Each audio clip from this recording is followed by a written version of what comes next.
My feeling is that it goes together.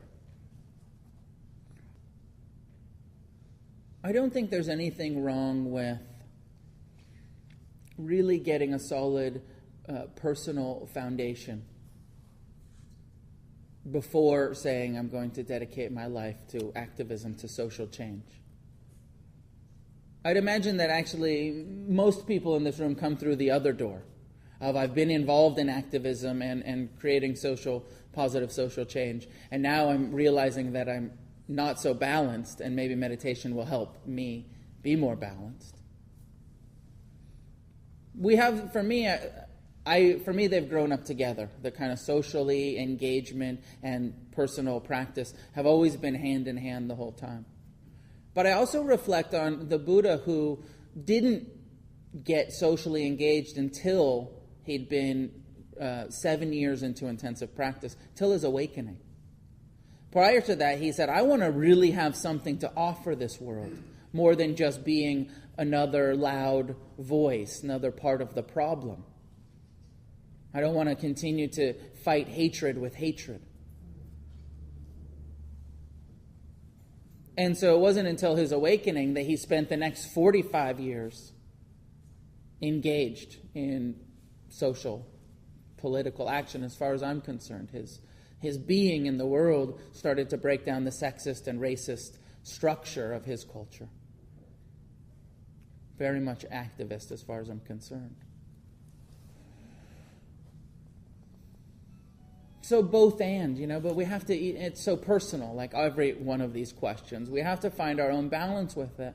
Do we have enough stability to really give in a good way to the world? I don't believe in waiting until we're enlightened before we get involved. I think that being of service, being socially active, is part of our spiritual practice. This core initial teaching of generosity. It said that the Buddha first taught generosity before he taught meditation. First, people came to the Buddha and said, hey, what's this enlightenment stuff? He said, learn how to give. Your time, your energy, your resources, get involved. So in that way, I would say he starts with action. And then he says, okay, you learn how to share your time, your energy, your resources. Pay attention to your breath. Make sure that you're seeing clearly what's going on here, the core causes of greed, of hatred, of delusion.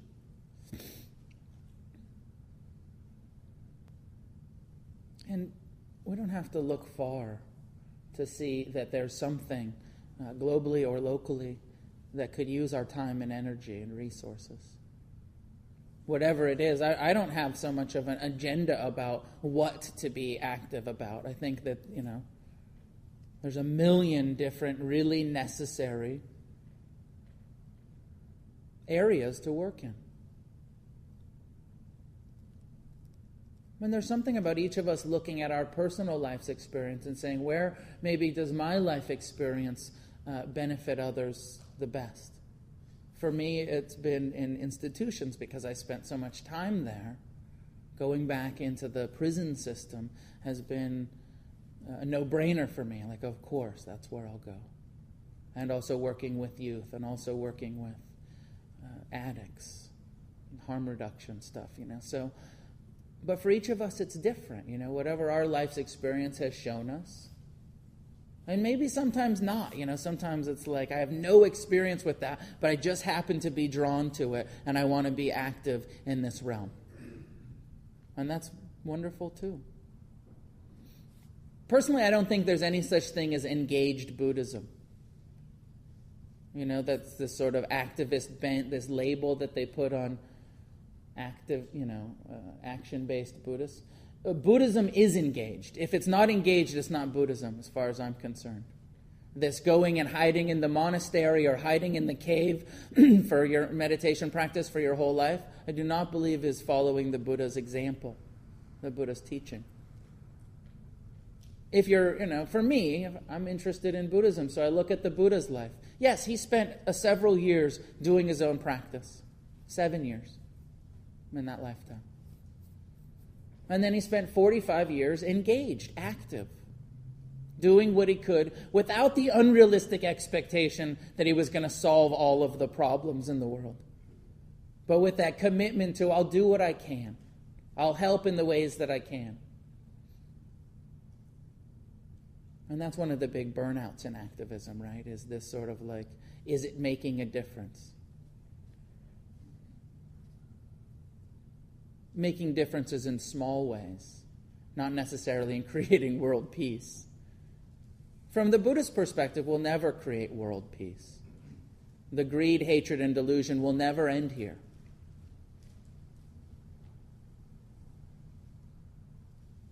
But it's very important to continue to try to end it, to dedicate our life and our energy to trying to do the impossible. I like the way that the Zen Mahayana put the Bodhisattva vow the best.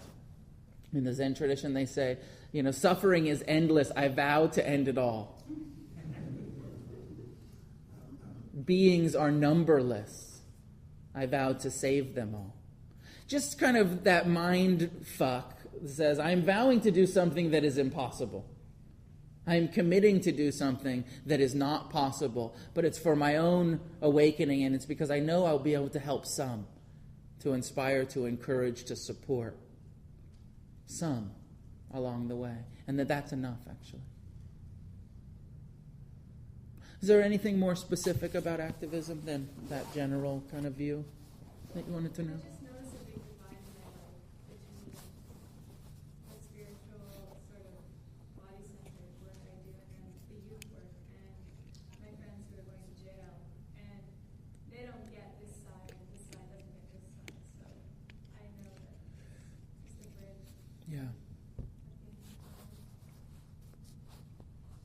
I mean, there's been a lot more happening in the Western kind of Buddhist scene about activist retreats and kind of getting down to that core attention of like, well, why are you an activist? You want positive change, right? And this sort of overused Gandhi, be the change that you want to see, We don't... Non-violence.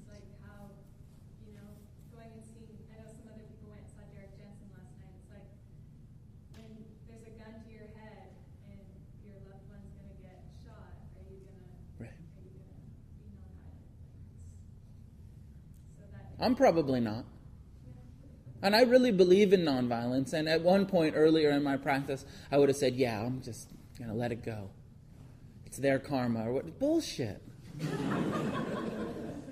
I'm probably not going to be nonviolent if it comes down to that. Now, I feel like there's a place for self-defense. And I feel like there's a place for radical, aggressive, compassionate action. The being nonviolent doesn't mean you're a doormat, doesn't mean you let people hurt you. And even there's a perspective that out of compassion, you will do all you can to stop the person with the gun. Not only for your own self-cherishing, which some of it certainly comes from, but also out of compassion for them and the hell realm they're going to create behind that violence. That we would actually stop the violence when we can, out of compassion for the oppressor, for the violent person, because the hell, the karma that there is behind that murder, behind that violence. Philosophically, I'm wondering if we can find a line, and it's a little bit like going back to Gandhi, where somebody says to him, tell me about your passive resistance. And he gets offended and he says, there's nothing passive about our resistance. It's just nonviolent. It's aggressive nonviolence, not passive nonviolence. And so if we can find that line, for me, at one point I'd say no violence no matter what, or no kind of physical. And now philosophically, I'm turning more towards like, if I am in a situation like that, guns are scary, yes, but in a situation that I can, and maybe even having to hurt someone on some level, in order to stop violence.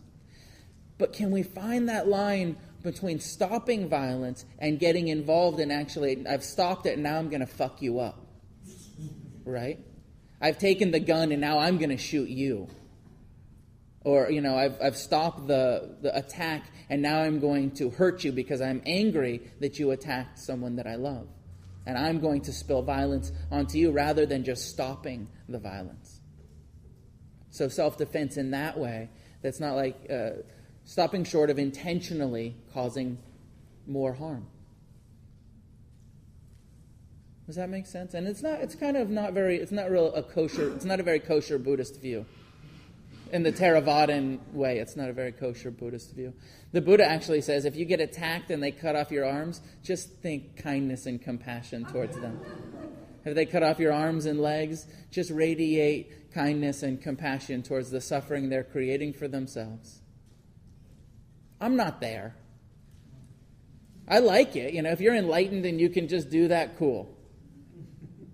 I'm not there, and I don't know, how realistic that kind of is. Please. You've talked and heard other people talk a bit about labeling thoughts as they come into your head. Mm-hmm.